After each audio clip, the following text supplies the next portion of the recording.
उत्तराखंड का। और उत्तराखंड की खबरों की शुरुआत मौसम के मिजाज के साथ। देखिए, आज भी भारी बारिश का अलर्ट जारी किया गया है मौसम विभाग की ओर से। तो अगर पिछली चेतावनी की बात करें तो 23 तारीख ये आशंका जताई गई थी। कहां? टिहरी, पौड़ी, नैनीताल, चंपावत, उधम सिंह नगर, बागेश्वर, पिथौरागढ़, हरिद्वार में आज भी ज्यादा बारिश की संभावना जताई गई है मौसम विभाग की ओर से। और ये भी जान लीजिए कि उत्तराखंड के 9 जिलों के लिए रेड अलर्ट भी जारी हुआ है। ऐसे में अब इन इलाकों में रहते हैं तो आपको सावधान रहने की जरूरत है। उनकी डिटेल्स भी हम आपके सामने रख रहे हैं। तो कहां कौन कौन सा अलर्ट है, इस पर नजर बनाए रखना बेहद जरूरी है। उत्तराखंड के लिहाज से ये बेहद अहम होता है। ऑरेंज अलर्ट के साथ रेड अलर्ट वाले जितने भी जिले हैं उन्हें खास तौर पर एहतियात बरतनी होगी। इस दरमियान जो आप तस्वीरें देख रहे हैं वो भी हम आपको दिखाते चले कि अभी और बारिश की आशंका तो जताई ही जा रही है, लेकिन फिलहाल जितनी बारिश हो चुकी है उसका असर भी दिखा जा रहा है। किस तरीके से कहीं मलबा आने से सड़कें बंद चल रही हैं, उन्हें खोलने का काम चल रहा है, जद्दोजहद चल रही है। लेकिन वाकई में असल जद्दोजहद तमाम स्थानीय लोगों की है। पहाड़ पर रहने वाले लोगों के लिए हर साल मॉनसून इन्हीं तस्वीरों के साथ आता है। देखिए किस तरीके से ये तमाम बच्चे हैं, कॉलेज जाने के लिए जिस रास्ते से गुजरना पड़ता है वो कितना खतरनाक है।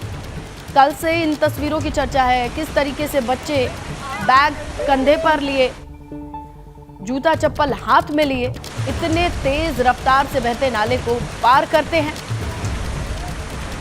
फिर वो अपने कॉलेज तक पहुंच पाते हैं। ये देखिए,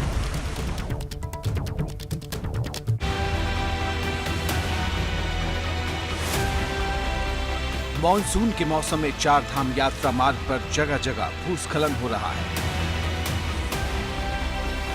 ऋषिकेश बद्रीनाथ नेशनल हाईवे सिगोरगढ़ में बार बार बंद हो रहा है। जैसे ही बारिश बढ़ी, हाईवे से फिर से मलबा गिरना शुरू हो गया। हालात सिर्फ नेशनल हाईवे पर ही खराब नहीं है, केदार पैदल मार्ग पर भी सफर में खतरा है। इसलिए पुलिस तभी यात्रियों को आगे जाने की इजाजत दे रही है जब रास्ता खुला हो। जो पैदल मार्ग है उस पर कई सारे गदेरे ऐसे हैं जहाँ पर बारिश के टाइम पर वो उफान पर आ जाते हैं और ओवरफ्लो होकर जो ट्रैक रूट पर उनका जो फ्लो आ जाता है। तो ऐसी स्थिति में वहाँ पर यात्रा करना, उसको क्रॉस करना सेफ नहीं होता है। तो वहाँ पर ड्यूटी लगाई जाती है और जब भी ओवरफ्लो होता है तो दोनों तरफ से यात्रा को रोक दिया जाता है, यात्रियों को सुरक्षित स्थान पर रुकवा दिया जाता है। कांवड़ यात्रा चल रही है, इसलिए केदार धाम में तीर्थ यात्रियों की भीड़ बढ़ गई है। कांवड़िए भी बाबा के दर्शन के लिए आ रहे हैं।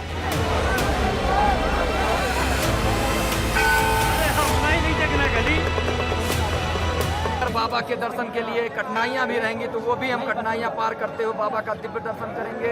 और यहाँ का मौसम एकदम सुहाना, स्वर्ग का द्वार जैसे एकदम मौसम एकदम खुला है, सुहाना मौसम है।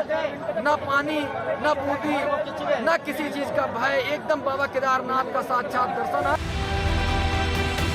बारिश की वजह से मंदाकिनी और अलकनंदा नदी का जल स्तर फिर से बढ़ रहा है। ऐसे में नदी किनारे रहने वाले लोगों को चौकन्ना रहने की सलाह दी गई है। मंदाकिनी नदी का जलस्तर बढ़ रहा है। कोई भी व्यक्ति नदी किनारे न जाए, न अपने मवेशियों को जाने दे। एबीपी गंगा के लिए रुद्रप्रयाग से रोहित टिमरी की रिपोर्ट।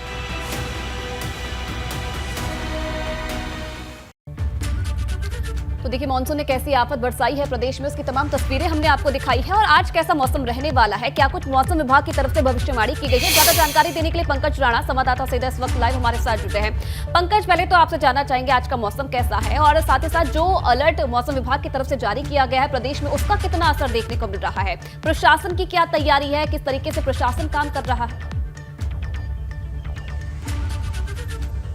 आइए देखिए, मौसम विभाग ने आज के लिए ऑरेंज अलर्ट जारी किया है पूरे प्रदेश भर में। अगर बारिश की बात की जाए तो रात से बारिश का सिलसिला जारी है, लेकिन देहरादून, उधम सिंह नगर और हरिद्वार में मौसम अभी शुष्क बना हुआ है। तेज बारिश शुरू अभी नहीं हुई है, हल्की बूंदाबांदी का सिलसिला जारी है। इस लिहाज से कह सकते हैं कि क्योंकि अभी शुरुआत है दिन की और शाम तक प्रदेश भर में बारिश का जो सिलसिला है वो तेज हो सकता है। मौसम विभाग ने आज के लिए ऑरेंज अलर्ट जारी किया है और कल से मौसम में हल्की राहत की बात कही गई है। तो इस लिहाज से कह सकते हैं कि आज आज कुछ दिक्कतें पर्वतीय क्षेत्रों में हो सकती हैं। और जिस तरह तस्वीरें पूरे प्रदेश भर से आ रही हैं, उससे कहा सकता है कि मानसून सीजन जब शुरू होता है तो प्रदेश भर में लोगों के लिए आफत की स्थिति बन जाती है। खासकर चाहे हम पिथौरागढ़ की बात करें, रुद्रप्रयाग की बात करें, चमोली की बात करें, उत्तरकाशी की बात करें, टिहरी की बात करें, तो यहाँ से लगातार इस तरह की तस्वीरें आ रही हैं जहाँ पे स्कूली बच्चे हों या फिर लोगों को आवाजाही में तमाम तरह की दिक्कतों का सामना करना पड़ रहा है। क्योंकि मानसून सीजन जब शुरू हुआ था तो मुख्यमंत्री पुष्कर सिंह धामी ने प्रदेश के सभी जिला अधिकारियों को अलर्ट मोड पर रहने के निर्देश दिए थे। पीडब्ल्यूडी सिंचाई विभाग, क्योंकि ये एक महत्वपूर्ण विभाग होते हैं, जो नदियां होती हैं उनमें बाढ़ नियंत्रण का काम सिंचाई विभाग करता है, तो सिंचाई विभाग ने अपने स्तर से तमाम बाढ़ चौकियों का गठन किया था और बाढ़ चौकियां बनाई थी। इसीलिए तमाम अलग अलग जगह में जहां नदियां हैं वहां पर यह कहा गया है कि जो नदी के किनारे लोग रह रहे हैं वो नदियों से दूर रहें और अपने मवेशियों को भी वहां न जाने दें। तो इस तरह की तमाम तरह से अनाउंसमेंट किए जा रहे हैं। और आपदा प्रबंधन विभाग की बात की जाए तो एक कंट्रोल रूम सचिवालय में बनाया गया है जहां पर सभी विभाग के अधिकारी मौजूद रहते हैं। और वो अधिकारी इसलिए वहां रहते हैं ताकि जो प्रदेश भर में अप्रिय घटना होती हैं या आपदा की स्थिति बने तो उनको तत्कालिक तौर पर आगे भेज दिया जाए। 6 एनडीआरएफ की टीमें अलग अलग जगह तैनात की गई हैं। एसडीआरएफ की टीमों को अलग अलग जगह अति संवेदनशील जगह पॉइंट पर चिन्हित किया गया है। तो इस तरह से तमाम व्यवस्थाएं बनाई गई हैं। लेकिन अभी भी इन व्यवस्थाओं के बाद भी स्थानीय लोगों हो या फिर बाहर से आने वाले पर्यटक हो, उनको तमाम तरह की दिक्कतों बिल्कुल कहीं ना कहीं पंकज ये जरूरी हो जाता है। देखिए प्रशासन की तरफ से इंतजाम पूरे हैं, लेकिन इस बीच जो आम स्थानीय लोग हैं उन्हें भी समझना होगा कि इस मुसीबत के समय में प्रशासन का साथ दे। बहुत धन्यवाद आपका तमाम जानकारी देने के लिए। बिल्कुल, चलिए आगे बढ़ेंगे, अगली खबर का रुख करेंगे जहां आपको बद्रीनाथ धाम के हम दर्शन कराते हैं। यहां सुबह 4 बजे मंदिर के कपाट खुल रहे हैं, साथ ही सुबह से ही बारिश भी जारी है और इसके बाद बद्रीनाथ की जो तस्वीरें आई हैं वो मनमोहक है। अभी तक बद्रीनाथ में 9,75,000 से ज्यादा श्रद्धालुओं ने दर्शन किया और आप इन जरा तस्वीरों को देखें और अगर आप आवाज सुनेंगे तो बारिश की बूंदें वो भी सुनाई पड़ रही हैं और चमचमाता ये बद्री विशाल का दरबार, जिसके दर्शन के लिए पूरे देश दुनिया से लोग आते हैं। और ये खूबसूरत छटा देखने को मिली मॉनसून में ही देखने को मिल सकती है, जहां धीमी धीमी मंत्रों की गूंज है, बारिश की बूंदों की आवाज़ है और चमकता हुआ बद्रीनाथ धाम।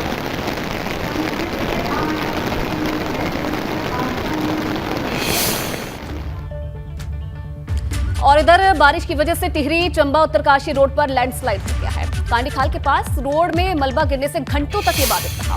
ये रोड उत्तरकाशी जाने के लिए काफी अहम मार्ग है और जाहिर है कि इसके बाधित हो जाने से राहगीरों के सामने आवाजाही की समस्या भी अब खड़ी हो गई है। तो ये तस्वीरें आप देखिए, उत्तरकाशी जाने वाला ये मुख्य मार्ग है और किस तरीके से मानसून आफत बरसा रहा है उसकी तस्वीरें ये हैं। लगातार पहाड़ी से मलबा गिरता जा रहा है, जिसकी वजह से जो ये रोड है वो बाधित हो गया है।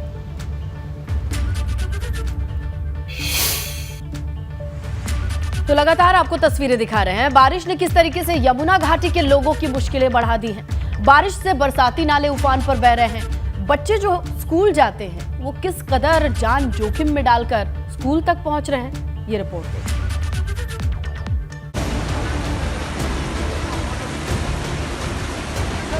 मॉनसून की बारिश ने यमुना घाटी के लोगों की मुश्किलें बढ़ा रखी हैं। बारिश के बाद बरसाती नाला उफान पर बह रहा है, जिससे स्कूली बच्चे जान जोखिम में डालकर सफर कर रहे हैं।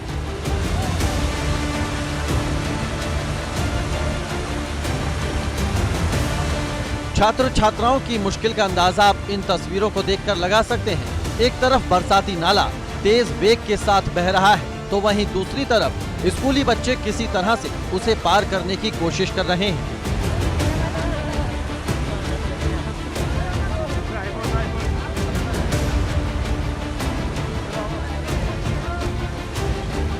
ये गदेरा यहाँ पे आता है, स्कूली के बगल में है, जो वहाँ से हमें जाने में बहुत दिक्कत होती है। सर लोगों ने हमें उस गदेरे से पार करवाया, अपने आप वहाँ भीगे और सारे कपड़े सारे लोगों के गीले हो गए।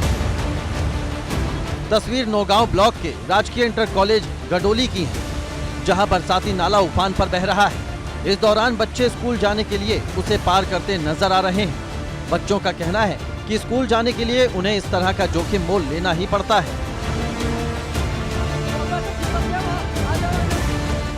बारिश हुई, जिसकी वजह से हम 1 घंटे स्कूल में ही रुके और यहाँ पे बहुत नाले आए और सर लोगों ने खुद नाले में कूदकर सारे बच्चों को नाला पार करवाया।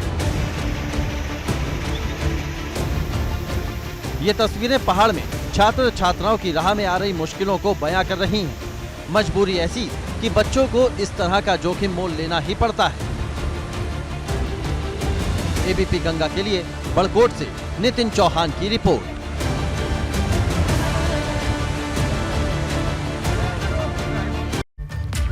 और चलिए बात कर लेते हैं कांग्रेस की। तो कांग्रेस आज भारत जोड़ो यात्रा को लेकर वरिष्ठ नेताओं की बैठक करेगी। पार्टी मुख्यालय देहरादून में सुबह 11 बजे से बैठक शुरू होने वाली है और बैठक में यात्रा की तैयारियों को अंतिम रूप दिया जाएगा। दरअसल भारत जोड़ो तिरंगा यात्रा की तैयारियों को लेकर कांग्रेस के प्रदेश अध्यक्ष करण माहरा आज ये बैठक लेंगे। माहरा की अध्यक्षता में होने वाली इस बैठक में हरीश रावत, प्रीतम सिंह, गणेश गोदियाल और यात्रा के मुख्य संयोजक गोविंद सिंह कुंजवाल भी मौजूद रहेंगे। कांग्रेस की बड़ी बैठक आज होने वाली है। बैठक में जो तमाम कांग्रेस के दिग्गज हैं वो मौजूद रहने वाले हैं। और देखिए, हरिद्वार में इस बार कांवड़ियों की संख्या में जबरदस्त बढ़ोतरी देखने को मिली है। जाहिर तौर पर कोरोना की वजह से 2 साल तक तो यात्रा हो नहीं पाई और अब आंकड़े बताते हैं 1,65,00,000 कांवड़िए अब तक हरिद्वार आ चुके हैं। कांवड़िए जलाभिषेक के लिए हर की पैड़ी से जल लेकर रवाना हो चुके हैं। 22 जुलाई को 55 लाख शिव भक्तों ने जलाभिषेक के लिए जल भरा है और अगले 4 दिन जिला प्रशासन के लिए बड़ी चुनौती है। इस बार कांवड़ियों की संख्या 4 करोड़ पार हो जाएगी, ऐसी संभावना है। ऐसे में पूरा लोड प्रशासन के ऊपर है व्यवस्थाओं को लेकर के। ट्रैफिक बहुत बड़ी चुनौती होती है, रास्तों को दुरुस्त रखना चुनौती होती है, एक्सीडेंट्स ना हो ये बड़ी चुनौती होती है और इसके साथ ही सकुशल कांवड़िए आए, जल भर करके वापस जाएं, ये बड़ी चुनौती होती है प्रशासन के सामने। लेकिन अच्छी खबर ये है कि 2 साल के इंतजार के बाद तमाम लोगों के लिए ये अच्छी खबर है।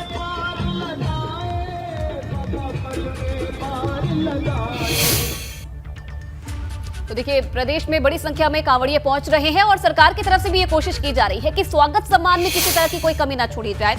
अभी कांवड़िए उमड़े हैं हरिद्वार में और शिव भक्तों पर पुष्प वर्षा की गई है। ये 2 तस्वीरें आप देखिए, हरिद्वार में बड़ी संख्या में जो कांवड़िए हैं वो पहुंचे हैं, जल लेने के लिए लगातार पहुंच रहे हैं और शिव भक्तों पर पुष्प वर्षा की गई है। ये 2 तस्वीरें आप देखिए, हरिद्वार की दोनों तस्वीरें हैं। बड़ी संख्या में जो कांवड़िए हैं, आयुषी देखिए, हरिद्वार में जो कांवड़िए उमड़े हैं वो धामी धामी भी कह रहे हैं। योगी और धामी के नारे सुनिए आप।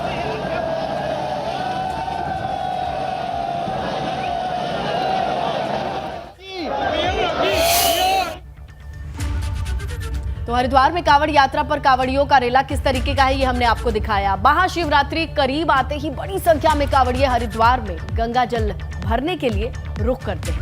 ये रिपोर्ट।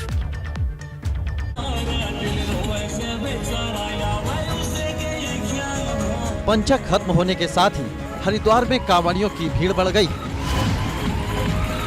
ज्योतिष के मुताबिक पंचक में शुभ काम करने से मना किया जाता है, इसलिए जैसे ही पंचक खत्म हुए कांवड़ियों की संख्या भी बढ़ने लगी है। हरिद्वार नेशनल हाईवे पर अब सिर्फ कांवड़िए ही नजर आ रहे हैं। कहा जा सकता है कि हाईवे भी शिवमय नजर आ रहा है। कांवड़ियों की बढ़ती संख्या के बाद हाईवे पर सुरक्षा बढ़ा दी गई है। कांवड़ पे चरम पे ही है और 2-3 दिन से लगातार भीड़ बढ़ रही है कांवड़ियों की। और कांवड़ियों को जो है एक जो हाईवे की पटरियां हैं उस पे एक साइड का जो है हाईवे है उसे फ्री कर दिया गया कांवड़ के लिए। तो उस पर टोटल कांवड़ियाँ चल रहे हैं काफ़ी मात्रा में और नहर पटरी पे भी कांवड़ चल रही है।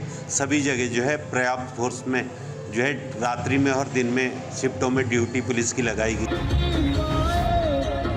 उधर हरिद्वार मेला क्षेत्र में भी कांवड़ियों की काफी भीड़ नजर आ रही है।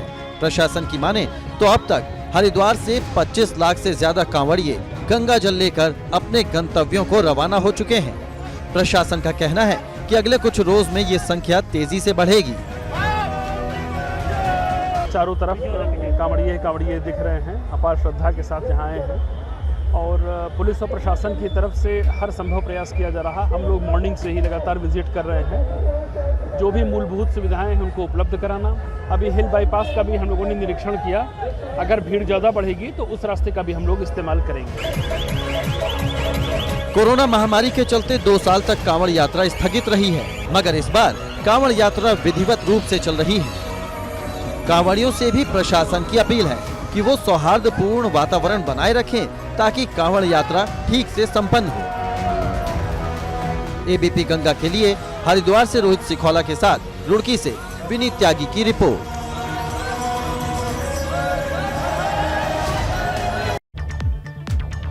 और देखिए, मौसम खुलने के बाद फूलों की घाटी की यात्रा भी शुरू हो गई है और यात्रा शुरू होने के बाद 130 पर्यटकों को फूलों की घाटी के लिए रवाना किया गया।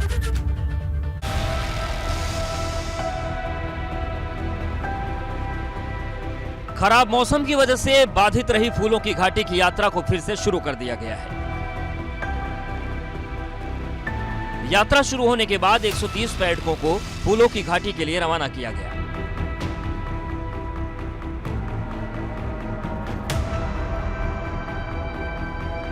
बुधवार को हुई मूसलाधार बारिश के बाद बरसाती नाले में पानी का बहाव बढ़ गया था, जिस वजह से फूलों की घाटी की यात्रा को रोकना पड़ा था।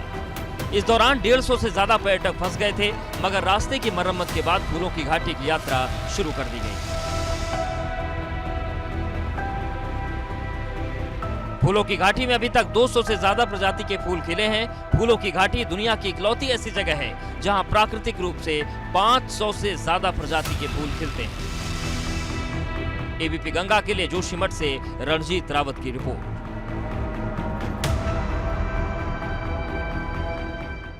चलिए तो खबरों में आगे बढ़ेंगे, बात करेंगे कानपुर की, जहां कानपुर देहात इलाके में एक छात्र को इतनी बेरहमी से पीटा गया कि उसकी गर्दन में चोट आ गई है।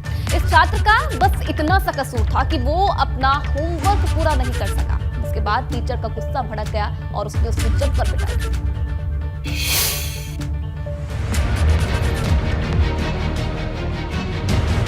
तस्वीरों में दिख रहे इस छात्र को बैग से किताब ना निकालने पर उसके टीचर ने इतना पीटा कि उसकी गर्दन पर चोट के निशान बन गए। बताया गया कि छात्र ने अपना होमवर्क पूरा नहीं किया था और टीचर ने जब होमवर्क के लिए किताब मांगी तो उसमें छात्र को देरी हो गई, जिसके बाद टीचर भड़क गए और उसकी बेरहमी से पिटाई कर दी। उन्होंने कहा कोर्स दिखाओ। हाँ। फिर निकाली तो कॉपी। हाँ। दूसरे दिन गए तो कोर्स पूरा नहीं था। हाँ। इसलिए मार। बताया डॉक्टर से कि मतलब मास्टर ने हमको डंडे यहाँ मार दिए हैं गर्दन पे जी। तो मतलब ये बेहोश हो गया था सर, तब मैं जान पाया। और जब मैं स्कूल गया तो प्रिंसिपल साहब से शिकायत करने के लिए तो टीचर बुलाया गया, तो टीचर ने कहा कि जो तुम्हें करना हो कर लीजिए जाके। पूरे मामले में जब आरोपी शिक्षक बलराम से बात की गई तो उन्होंने पिटाई करने की बात तो मानी, लेकिन डंडे से नहीं छड़ी से। मुझे खबर मिली, एक गार्जियन आए हुए, उन्होंने आरोप लगाया, साहब को बताया कि आपके द्वारा उस बच्चे को मारा गया और इस तरह से मारा गया कि गर्दन में चोट। मुझे आश्चर्य हुआ क्योंकि मेरे द्वारा पतली छड़ी से, ये मैं नहीं कहता कि मैं मारता नहीं, कोई भी अध्यापक पतली छड़ी से 2-4 छड़ी में लगाता हूँ।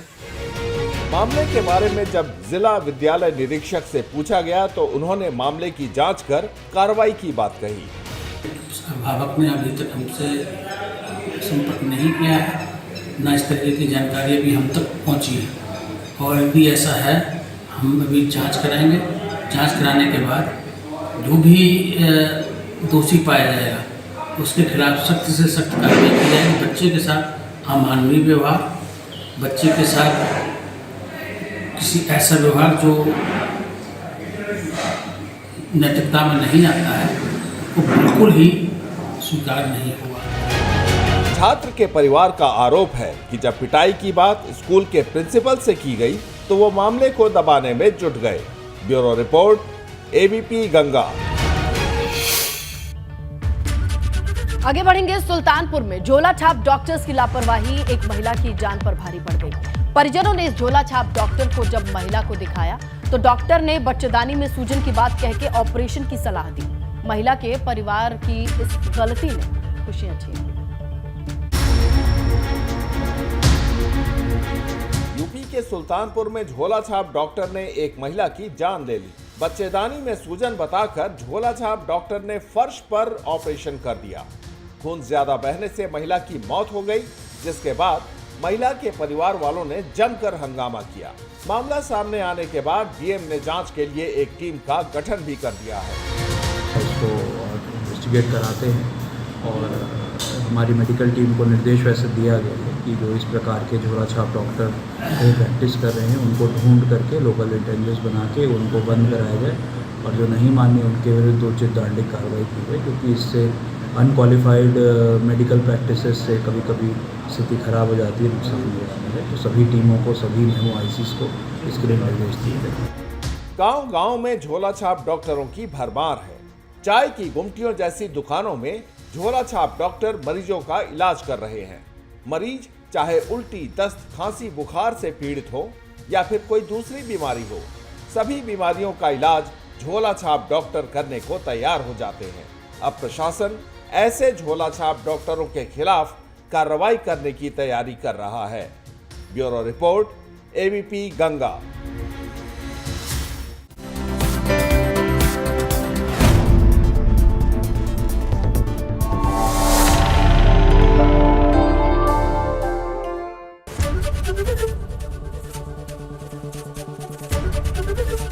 ABP गंगा, खबर आपकी, जुबान आपकी।